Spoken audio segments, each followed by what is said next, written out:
ট্রেনে বিজেপি এমপিকে আসন দিতে অস্বীকৃতি জানানোর পর এক ব্যক্তিকে মারধর করা হয়েছে। ঘটনাটি ঘটেছে ভারতের উত্তরপ্রদেশের ঝাঁসির এমপি রাজীব সিং তার স্ত্রী ও ছেলের সাথে ভ্রমণ করার সময়।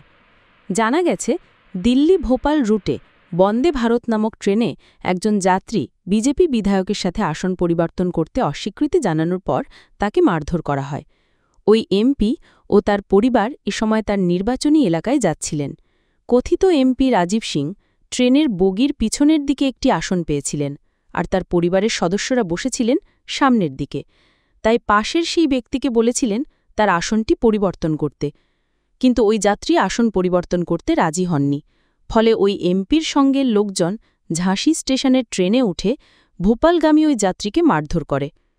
ভাইরাল হওয়া একটি ভিডিওতে দেখা যায় যে প্রায় অর্ধ ডজন লোক যাত্রীর ওপর ঘুষি মারছে যখন তিনি তার আসনে বসেছিলেন। কেউ কেউ জুতো দিয়েও ওই ব্যক্তিকে মারধর করতেও দেখা গেছে। ভিডিওটিতে তার নাক থেকে রক্ত বেরোতে দেখা যাচ্ছে এবং তার জামাকাপড় রক্তে ভেজা। তবে মিস্টার সিংয়ের অভিযোগ, তার স্ত্রী এবং ছেলের সাথে ভ্রমণ করার সময় একজন সহযাত্রী অশালীন আচরণ করেছিলেন। আপত্তি জানানো হলে ব্যক্তিটি তার পরিবারের সাথে দুর্ব্যবহার করেছিলেন এবং পরে ঝাঁসি স্টেশনে অন্যদের ডেকেছিলেন, তাদের সঙ্গেও ওই যাত্রী দুর্ব্যবহার করেছিলেন। এদিকে পুলিশ জানিয়েছে, এমপি রাজীব সিংয়ের অভিযোগের ভিত্তিতে ওই যাত্রীর বিরুদ্ধে একটি এফআইআর করা হয়েছে।